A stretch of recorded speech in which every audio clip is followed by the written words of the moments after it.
what makes a man? All right. Hari Om.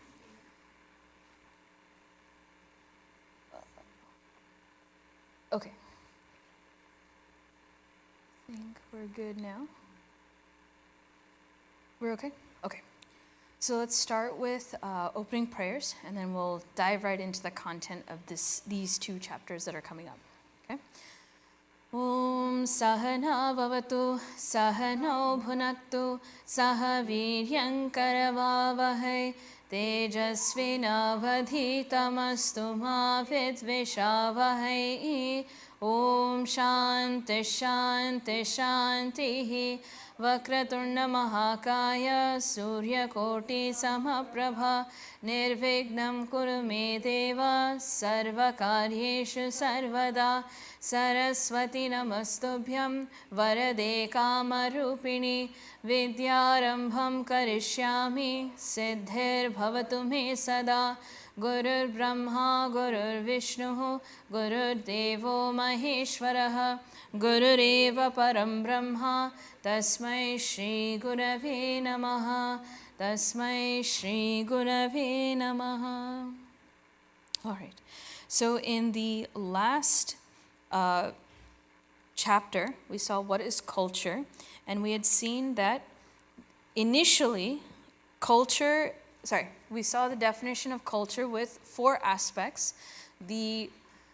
A collection of people in a particular time frame, in a geographical location, sharing a set of values and virtues as a common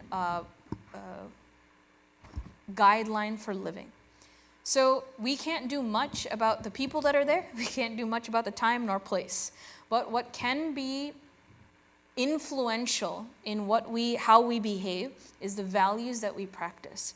So initially, Puja Gurudev said, the environment in which we live influences the values we create.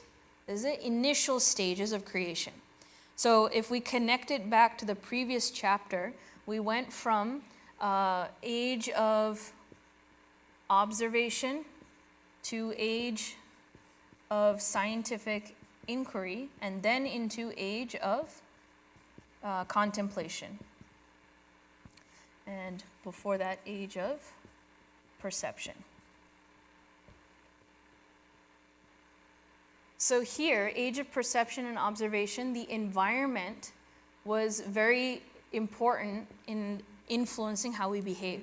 So in the beginning, we said if it rained, we would just go hide and have shelter. Then initially we tried to make sense of what was going on, and my favorite example from there, you all right?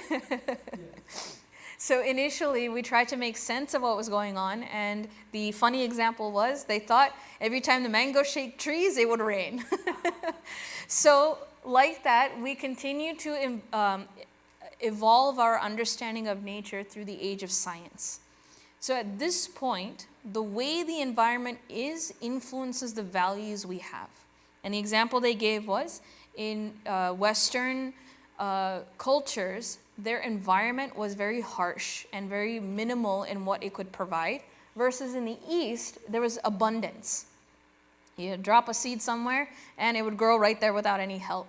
Whereas in the West, because it was dry, barren, maybe just potatoes worked, and very bland living, right? So the natural instinct to fight and compete and conquest became the natural order of things just because the environment was there. But as soon as we become independent of the environment, our values should change, can change, it may not, depending on what gets stuck. So when there is abundance, we see the values of sharing, service, sacrifice for others. Those values are also developed as the culture evolves and flourishes. But Puja Gurudev here now says, last paragraph, in any other literature in the world have these values been beautifully and exhaustively dealt with as in the sacred books of our country. Hence, it becomes a bounded duty for each one of us to dedicate oneself to unearthing the sacred messages of our scriptures, highlighting their philosophy for the rest of mankind to follow and be blessed with. So again, this is the transition now into what we're supposed to do. How do I move forward with what I have? First thing we have to do is educate ourselves. Come back into alignment with what the Shastras are originally guiding us. Become that ourselves, and through our example, our fellow mankind will follow. This is in alignment with also the guidance Bhagavan Krishna gives in Gita. This is come somewhere in chapter 3, saying, do not disturb the mentality of the ignorant. Don't stand in the middle of the river and say, stop, you're going in the wrong direction. Don't go to an ignorant man and say, Jagat is Mithya, Brahman is Satyam. You will cause chaos. The only way to do this is become what the Shastras prescribe.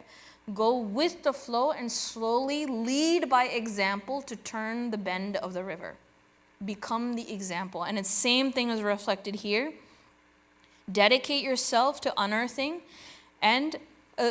the sacred messages, and become what they say for the rest of mankind to follow and be blessed with. So I'm trying to make that connection that Puja Gurudev never veers away from the content of what Bhagavan Krishna teaches as well.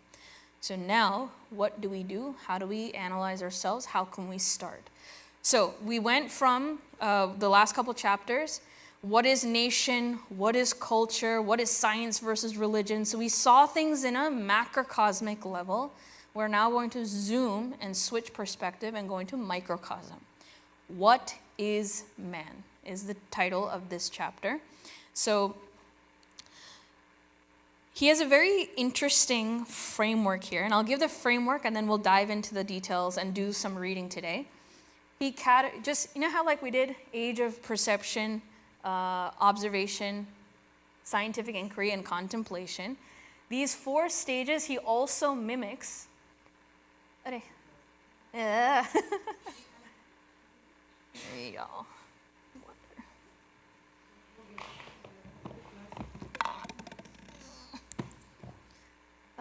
Maybe in one of the classrooms if there's an extra.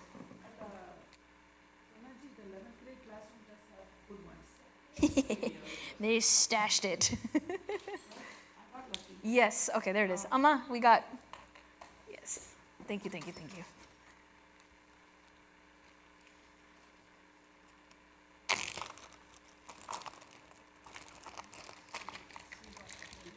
Yes, I got it. Hold on to that Amma in case it works. Yes, it works.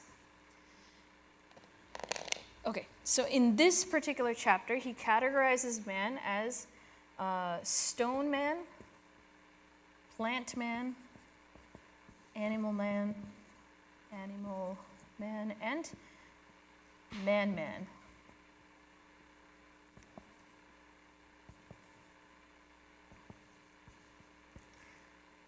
So before we look at it, can you guess? Let's waken up our mind a little bit. Can we find distinctions between these 4 layers? A man who is like a stone, a man who is like a plant, a man who is like an animal, and a man who's supposed to be the way he's supposed to be. What is it like? So let's brainstorm some ideas, and then we'll read and see where we're at. So go ahead and share. Intelligence or the mind, thought, thinking, okay, so M and I are not there at all. Movement as well. Movement, okay. Movement is also not there. There's less of, I guess, mind is what I understand.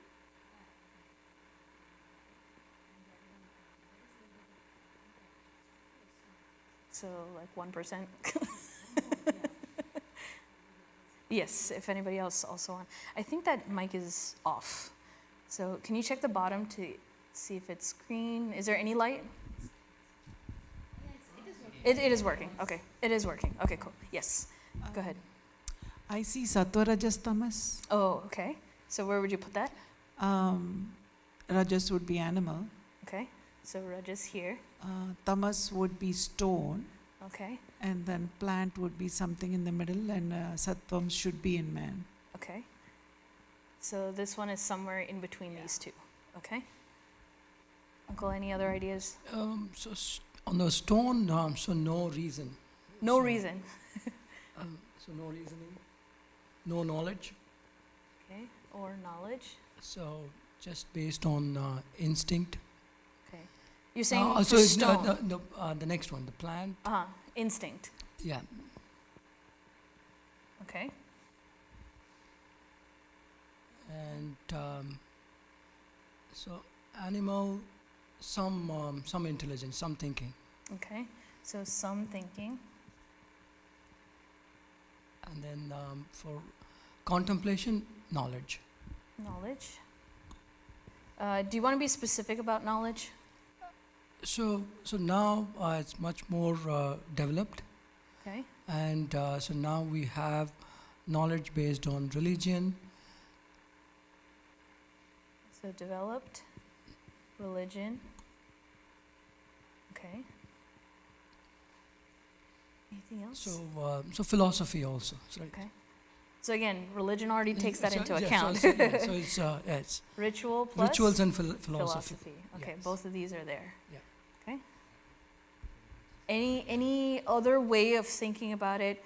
Because it's still a little muddled between stone, plant, and then there's a little bit of muddle between animal and man. Is there any other distinctions you want to give that differentiates them? What would be the difference between animal and... Huh? Okay. So between stone and plant, so where we go after things. So Okay. so it's more of So between here, conquest. yeah. So causation or hunting was the corresponding. Okay, hunting. You'd put that between stone and plant? Because observation. Okay, so there's some level of observation here. Okay.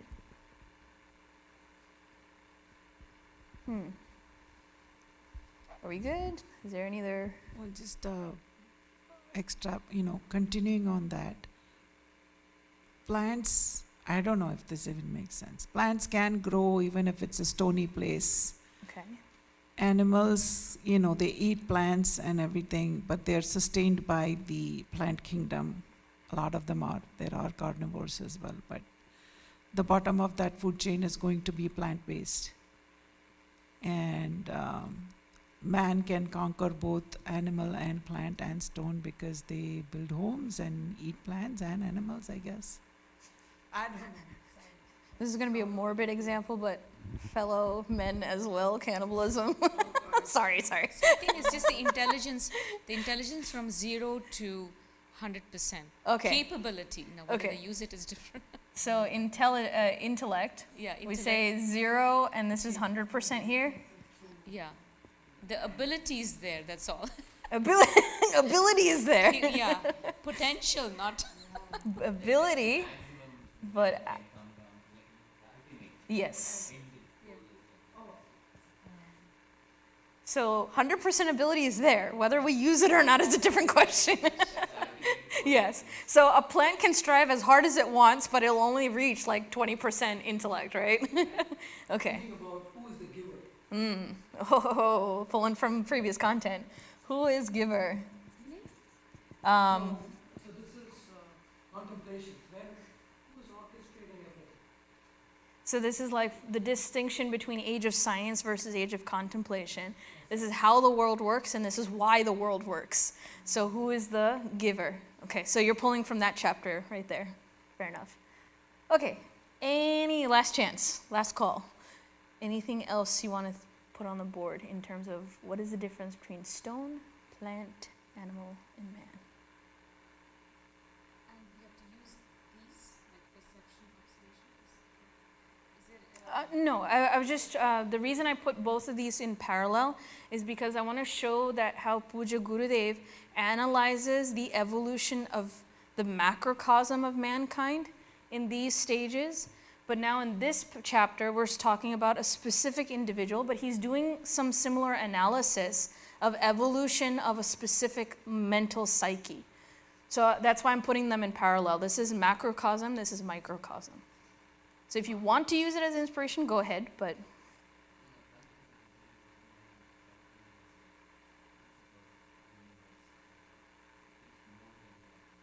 yes. Selfless, yeah. More selfless, that's the word. Sattvic and selfless. So capable of thinking about the universe. Sorry, it's horrible, just fast writing on the board, so please don't mind. Actually, then ego. So Oh.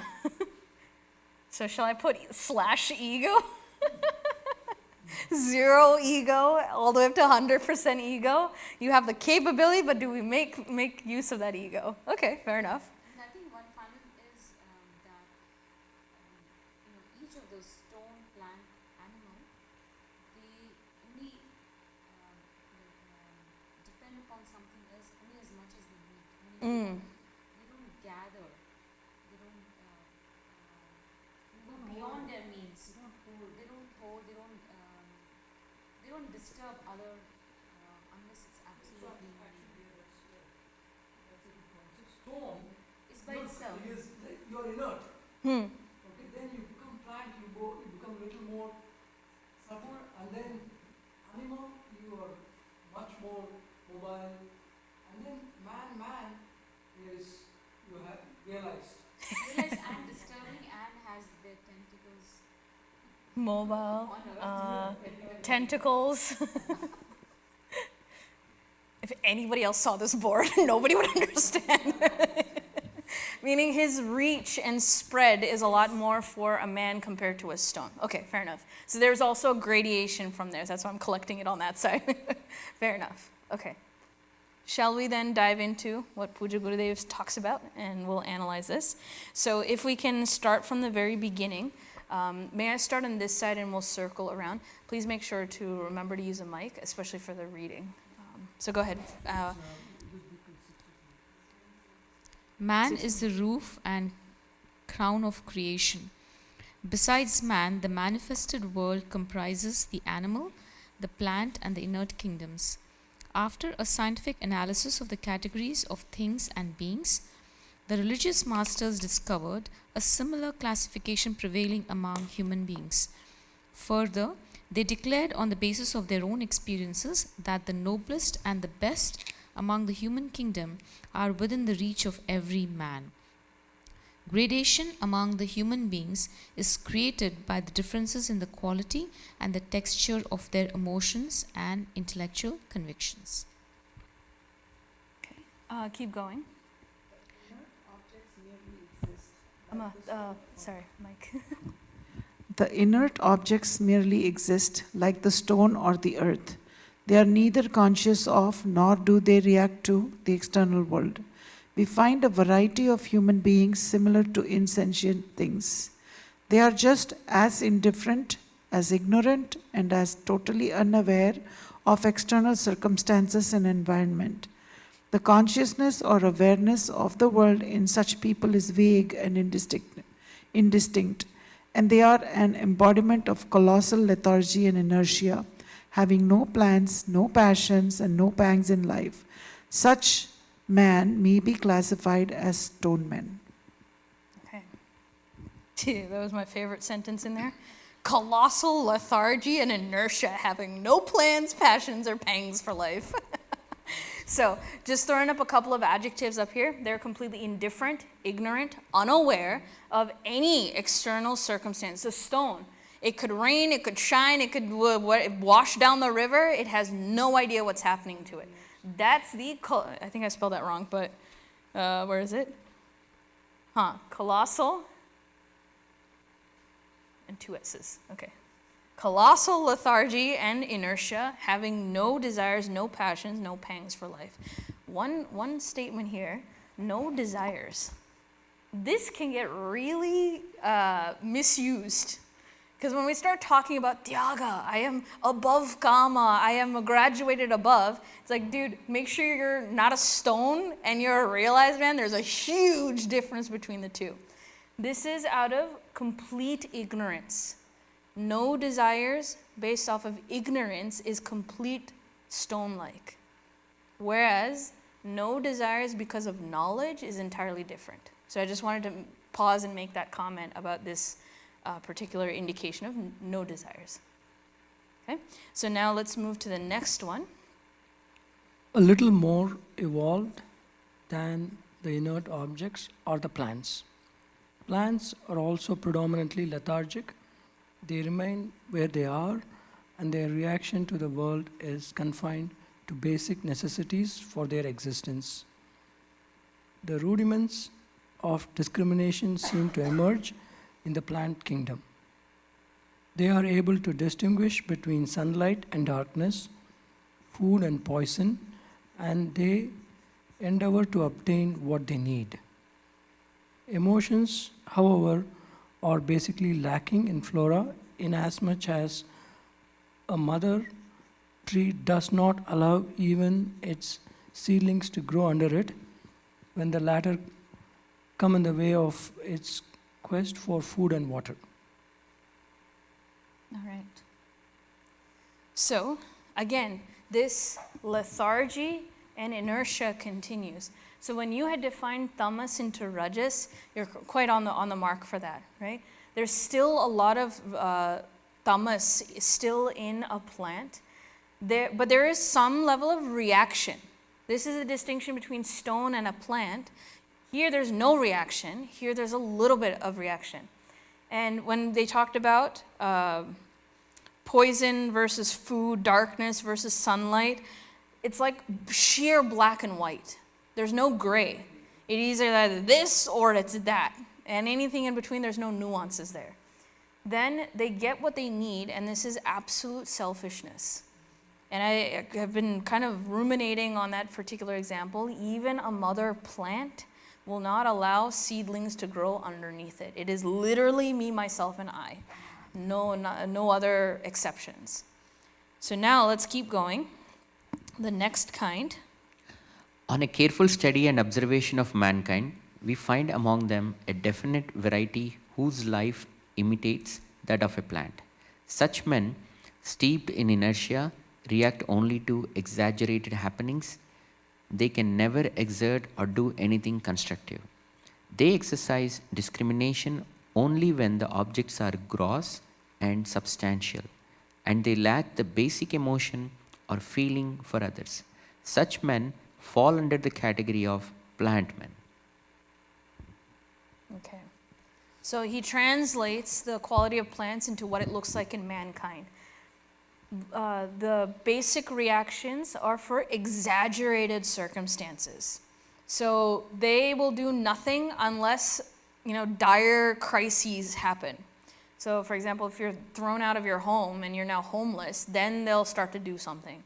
Or if in the world, right, some people are really intuitive in trying to decide the fate of the world based off of certain decisions made on a very subtle level. If I create this business, how will it ricochet throughout this world? These plant people, they don't think. Until the world comes crumbling down, they have blindfolders on. Until a hurricane hits a certain area, they won't realize a storm was coming. So you can, I'm leaving that ... over there because I'm sure you can fill in a lot of examples of people that only react if it comes to that extreme standpoint. And gross becomes really important here. They're not able to go beyond the obvious. Then there is a lack of empathy. The selfishness also is very much there. So this is plant. Now let's see the next one. Animals are more evolved and have a better awareness of the world. The faculty of intellectual discrimination has appreciably grown among animals as compared to that obtaining in the plant kingdom. and their reactions to the environment have naturally improved. They move from place to place in quest of food, but do not perish like the plant if food is not available in their location. Emotions and feelings are found to have developed in the animals. They care not only for themselves but also for their offspring. All right, next one. Similarly, among men, there are animal men who are desire-ridden, passionate, and egocentric.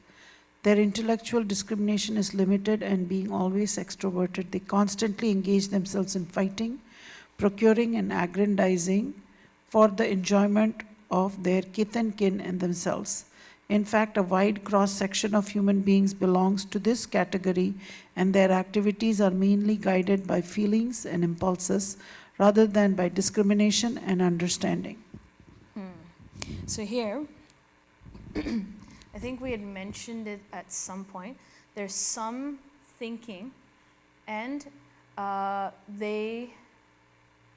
you mentioned that idea right here. Plants are stuck in a particular barren spot. If there's a drought in that particular area, plants can't move.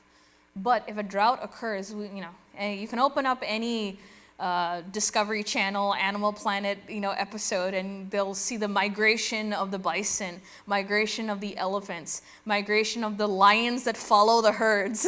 So you see this active engagement in pursuing what they want. Here it's passive. If it comes, it comes. If it doesn't come, it doesn't come.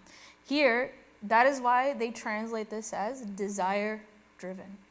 Somehow I would definitely agree. Rajas is predominant in animal because you have movement, you have energy, you have pursuit. Desire is that fundamental thing. And here, the seed won't grow under the tree, but here, at least the cubs and, mother, all these birds and sorry, I'm like running through all these examples in my head. A lioness with her cubs, a bird with its eggs, any species that you see of animal in some form or the other will protect their children. I have seen some examples. I think there's a pelican or some form of bird that if there is the environment that is going to become disastrous, even after the chick has hatched, they themselves will starve and perish to continue feeding their children. This is kind of a weird example, but I've also seen that if the plants are sensing the drought, they will throw up flowers and seeds as their last act of desperation. So we see that the involvement of kith and kin, it has gone just a little bit wider. Now, when we look at the application of this concept to human beings, I don't care what happens in the world as long as I can earn my money, live in a safe house, and I can take care of my kids and family. I don't care about the politics of this world. How many families will have this kind of attitude, right? So although it's evolved just a little bit to take care of others, it's really not that extensive.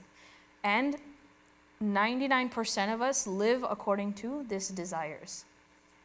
Thinking we still see emotions as being the key here. We didn't even put intellect. We didn't even think about objective thinking. It's still emotion driven because the root of those emotions are desires. Mm-hmm. I have a question though. Yeah. I agree with what you're saying. We are still a lot of humans are in that animalistic tendencies. But what about all the scientific breakthroughs and stuff, right? They are obviously thinking, even if it is from a market-driven or a profit-driven perspective, some of these are benefiting mankind overall. So is that to be considered, or it has to be selfless for it to have any purpose, like from a Vedanta standpoint? It has to be selfless for it to evolve.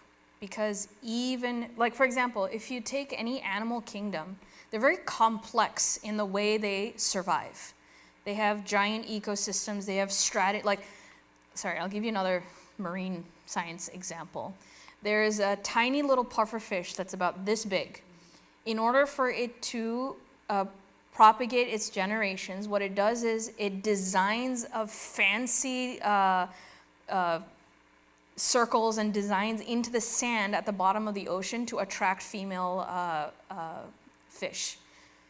That is the most intricate design. Mathematicians have looked at the designs of the circles, and it follows the golden ratio that is related to the Fibonacci sequence. The complexity, and even if you look at honeybees, the way the combs are structured. Architects use nature because it's so refined and complex to design buildings. My point in those examples are, even though it may look sophisticated, deep down, what are they driven by? Survival. It is just to be able to survive. And you know how we said plants, they'll perish right in their place? They now have legs. They will still be motivated by survival. So even our scientific inquiry, even though it is complex in nature, what is the true purpose? Conquering nature to survive. So if we look at the green conservation movement, right? What are we looking at? We're going to run out of the oil source. We are creating carbon dioxide in such a way that we create a hazardous environment for ourselves. We are creating our own problems. But what's the bottom line issue? We won't survive. So even at the bottom line, this desire for survival and the sheer animalistic way of living, even though it may look complex, it's still driven by this. So let's hold on to completely answer your question. Let's look at the next one and see what the difference is between an animal and man and see if we can nail it down. So I only gave you half the answer. Okay, so let's keep going. Which paragraph? Yes. The fourth variety is man, the best in creation. Human beings have the maximum capacity for emotion, and their feelings can embrace the entire universe. Also, the faculty of intellectual discrimination in man knows no bounds. Not only can he discriminate extrovertly in the realm of the gross world, but can also delve into subjective layers of his personality until he reaches the recess of the spiritual core in himself. Those that do not make use of this great capacity inherent in them belong to the aforesaid three categories, though they are labeled as man. But the rare few that develop a universal love and constantly engage themselves in activity under the guidance of their superior intellect are called man-men, and they alone can claim the prestige, dignity, and glory of man. Having taken the human embodiment, would it not be suicidal to lead a life in this world, abandoning this wonderful faculty bestowed on us by the kind Lord? So did that lend some answer to your question? That when someone is not anymore looking at just survival and dealing with the hows of the universe, but now they dig deep. So this is the key distinction right here. This viveka is not just for external, but we are now able to turn inward. Animals cannot turn inward. This is no longer about survival. This is now seeking of the truth. Once we're able to turn inward, it is subjective spiritual, the core that we're able to reach. Why? Because the intellect, and I'm pulling this content from Sadhana Panchakam. Near the end it says, Bhava sukhe doshonu sandhiyatam atmecha vyavasiyatam. Bhava sukha, this world of happiness, and this happiness is that of an animal. When they're hungry, they go eat, and then now they're happy. But it's a relief from agitation, not actual attainment of bliss. It's just a relief. So in this seeming world of happiness, bhava sukhe, dosha, these faults, these fallacies, these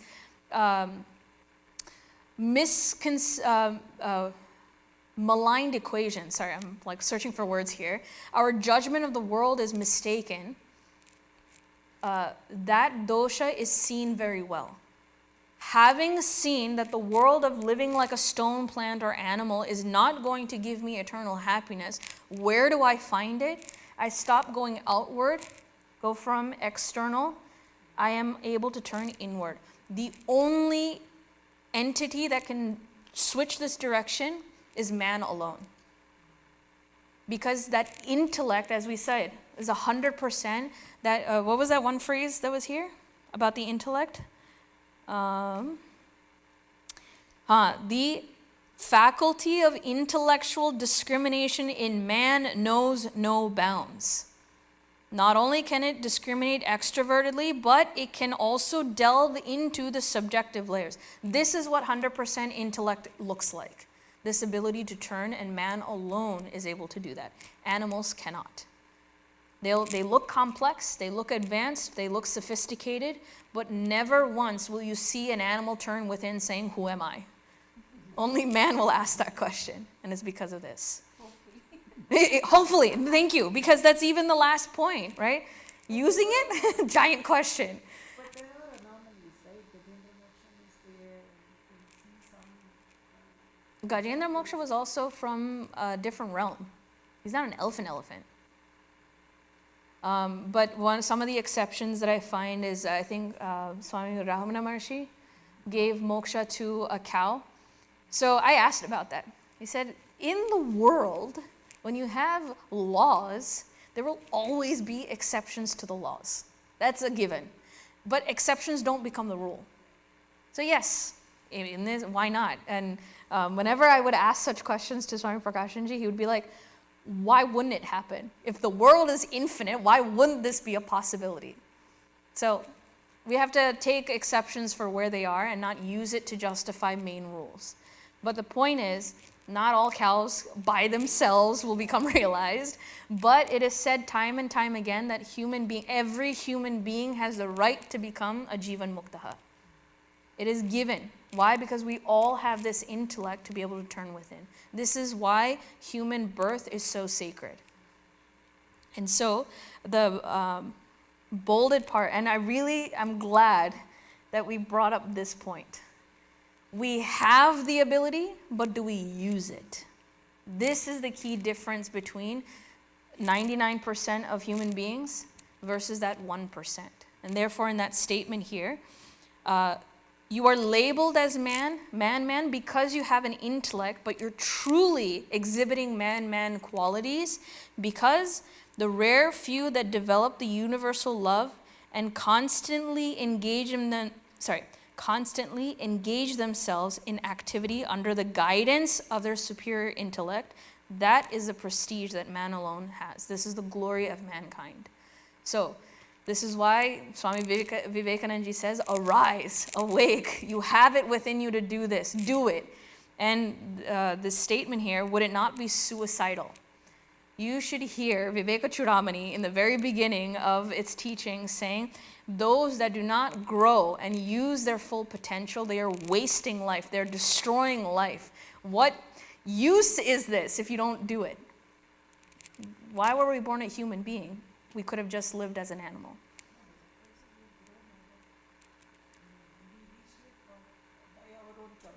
Yes. You've worked so hard. You've reached. Why would you waste it now? That urgency, it doesn't click for us in the beginning until Shastras tell us to awaken, see what you've done, see what more we have. And so, last point, an example that Swamiji had once given, it's like having the most advanced computer with the latest AI, with the latest, whatever program is in there, and the person, what does he use? To store pictures and message on WhatsApp. It's like, why did I even give you this computer? It's a waste. So in the same way, I've given you this human birth. You've earned it. Now use it for what it was meant for. So this is that final urge. Man is to attain that glory that is only allowed through this special intellect, this ability to turn inwards. So it is vital that we spend the rest of our life striving for this, to grow up. So with that, we have about 15 minutes, but I think it would be good. Okay, we won't do reading. I will do summary and give you because I need to draw pictures here. So with that, we'll see another concept of how does Vedanta and Shastras analyze the structure of the human being. Now we're not, don't treat it like a anatomy and physiology class, but it is going to sound like that. But this is how Vedanta categorizes and depicts who we are. So next time I come, we'll look at chapter 20, but I'm drawing content from there. He is describing now who exactly is a man, what is it made up, and how does he function. So we're going to have to take a look at BMI chart, right? So quickly I'll put in Om at the top, then comes Vasanas, then comes BMI. It's okay for me to quickly go through with acronyms. We know what they mean, body, mind, intellect. So with that, when we identify as the body, we're known as the perceiver, because I'm functioning through my senses. I see things in the world, therefore I'm perceiver. When I identify as the mind, I am the feeler. See, I'll put in here so we remember. Perceiver, feeler. As an intellect, when I identify with it, I become the, you gotta say it like Puja Gurudev does. I wanna hear you guys say it. What does he become? Thinker. So he becomes the thinker. Using these identities and using these equipments, he's able to see objects, feel emotions, and think thoughts. This is the external world here. So when we are asking, the chapter title is Essence in Man. What exactly is mankind? So I'll propose 3 questions here. Are we Om? Are we BMI? Are we PFT, aka Jiva? 3 questions. Who am I? Of course, because we've been in Chinmay Mission long enough, you're going to instinctually say, I'm Om. But it's more nuanced, right? If you're not in Chinmay Mission, you'll say, yeah, I am the body, mind, and intellect. I'm not you. I don't think your thoughts. I'm not you. Then there's this weird realm that we don't quite know what Jiva means. So we're like, sure, maybe. So let's see what this is all about. I'm going to take an analogy, draw it on the board, and then we'll connect it back to this BMI chart. So this analogy is, and because I have a red pen, okay. So this is an iron ball. This is fire, and this is called as fireball. So just as a simple exercise here, can you give me properties of what the iron ball is like? Describe it for me. Give me adjectives, give me descriptions and properties of iron ball. Conductor. Okay. Solid. Solid, heavy. Okay, no movement. Okay.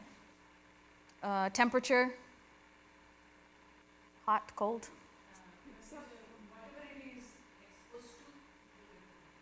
Let's not go super abstract. If it's just sitting in a scientific lab, sitting on the counter, it's cold, right? Yeah, we like to find the trick questions. Okay, so it's cold. Shape-wise, circle, right?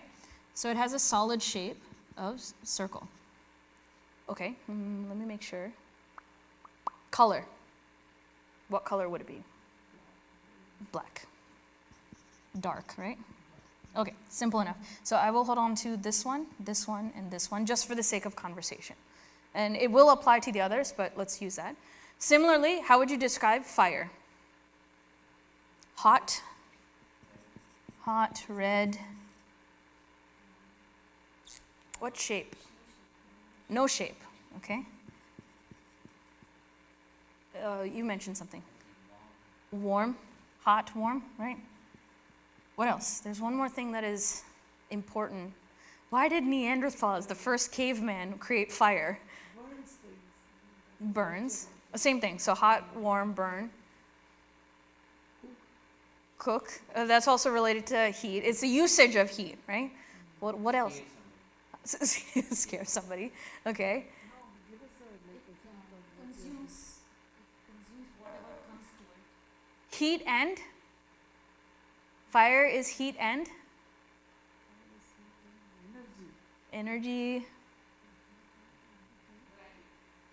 Light. Okay, I'll give it to you. It has light. Light is essential. Iron ball doesn't produce light. Okay? So, okay, that's good enough for fire right now. Now, imagine I take iron and I throw it into the fire and immediately pull it out. What is the immediate entity that I see? I call it a fireball. So give me descriptions of this now. You've just thrown that iron ball into the fire, you've pulled it out. What are you seeing? Hot. Red. Hot, red. Melt, not yet, right before it melts. Bright. Bright, okay. Bright, red, bright, okay. Shape-wise? It's still round, but that's why I said before it melts. Round. How about, are there any things on these lists that also apply? Is it a conductor? Yeah, I mean, it's conducting the heat and light. Is it solid? Yes, so it's solid. Still heavy.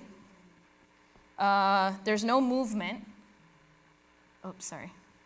It's not cold anymore. It still has the shape, and it's not black anymore. So these things were crossed out.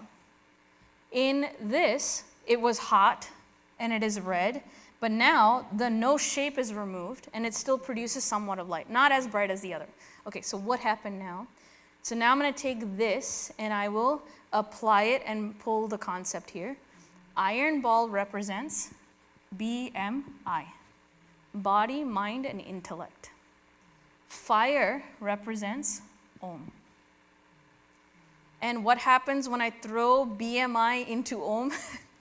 You get a PFT or Jiva. Okay, so what does this mean? BMI is inert, not conscious, and it's jadatvam. It doesn't do anything on its own, it's just an equipment. Om is unrecognizable on its own. You cannot perceive Om directly without any assistance.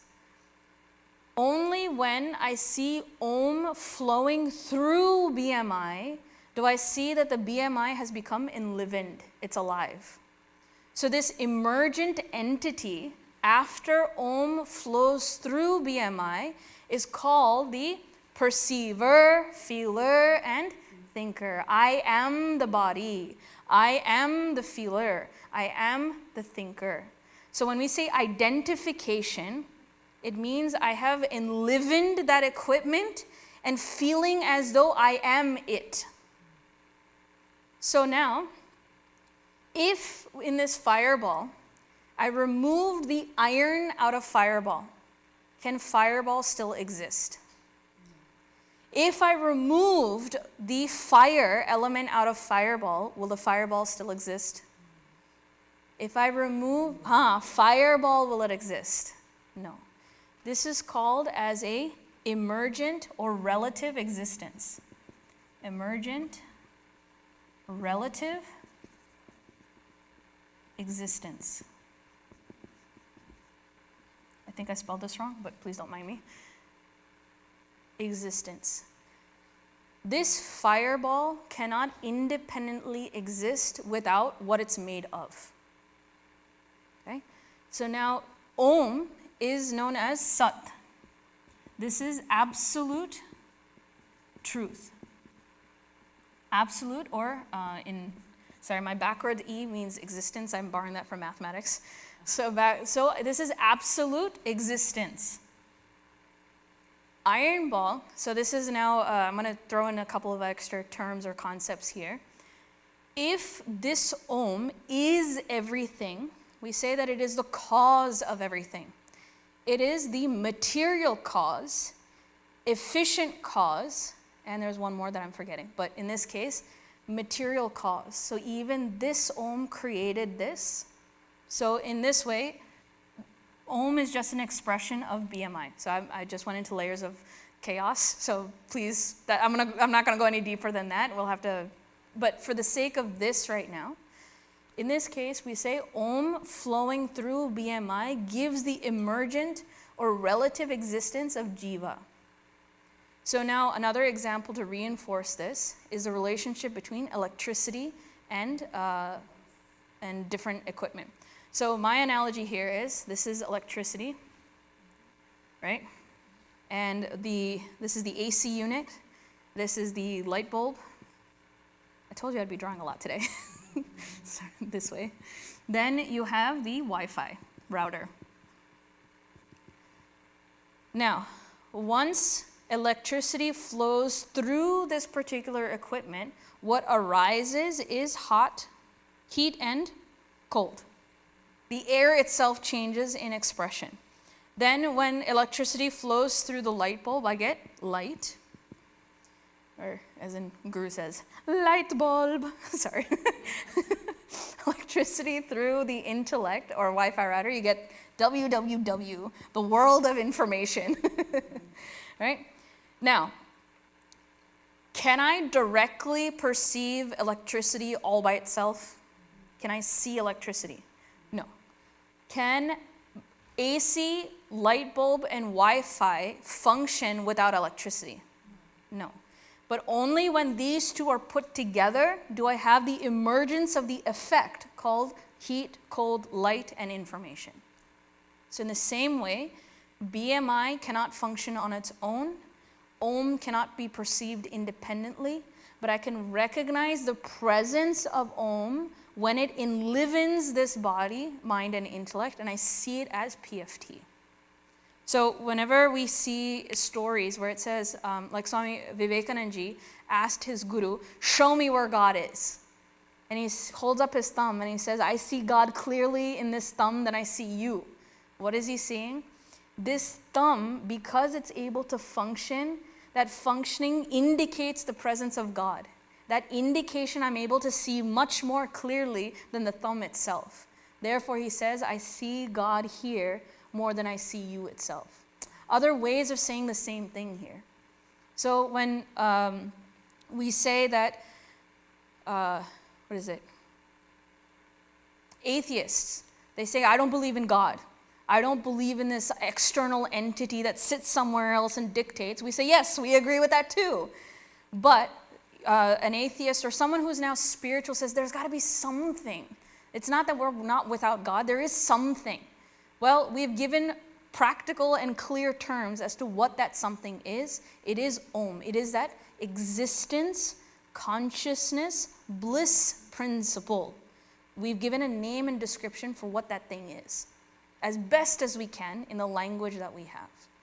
So, now coming back to the final question here, who am I?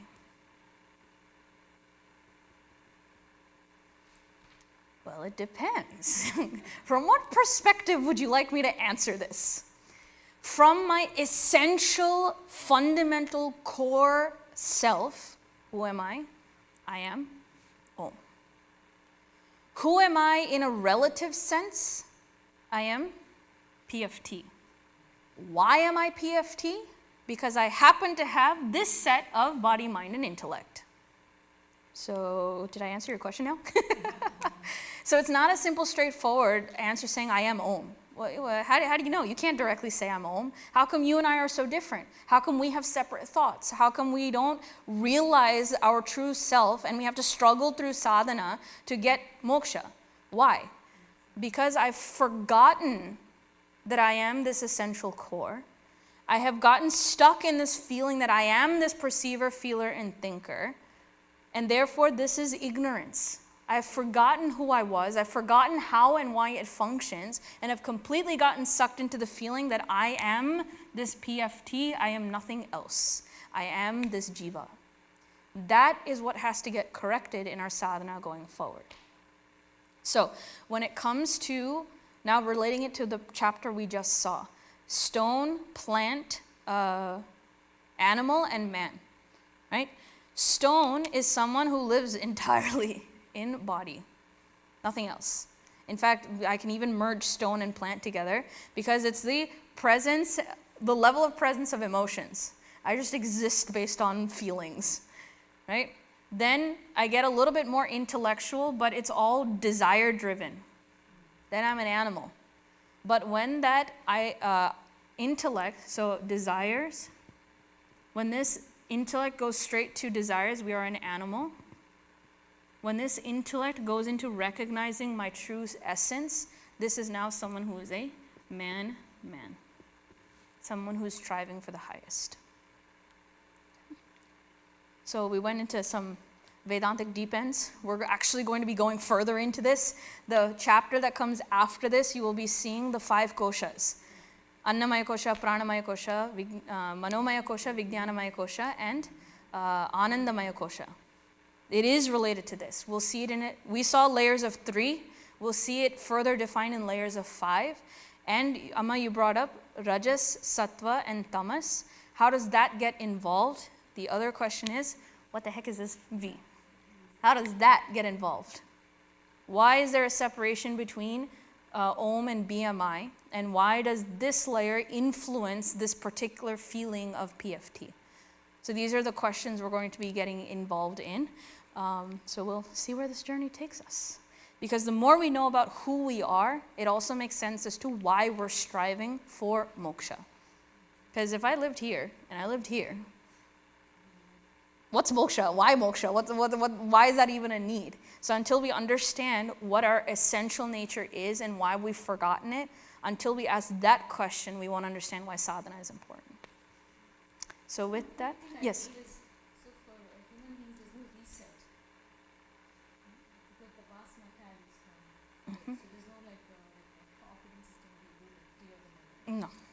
In fact, it's called the burning method, where once upon realization, you burn everything else that got you up to this point. You burn ignorance, you burn vasanas, you render it all mute. So such questions like, why are we ignorant in the first place? Why is there such a thing called Maya? Every single time you will see Guru saying that's a pointless question. Why do you not know Chinese? I don't know, I just don't. I'm already here with my ignorance. Instead of going backwards and trying to understand ignorance, I might as well learn Chinese and resolve the end of ignorance. So that is why every single time the questions about Maya or ignorance comes up, they will say, stop trying to understand ignorance. You're already ignorant.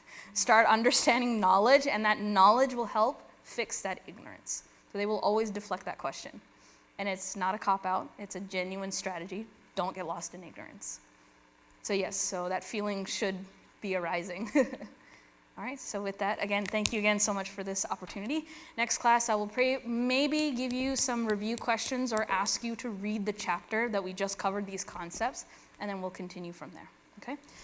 Om Purnamadav Purnamidam Purnat Purnamudachyate Purnasya Purnamadaya Purnameva Vashishyate Om Shanti Shanti Shanti Harihi Om Shri Gurubhyo Namaha Harihi Om.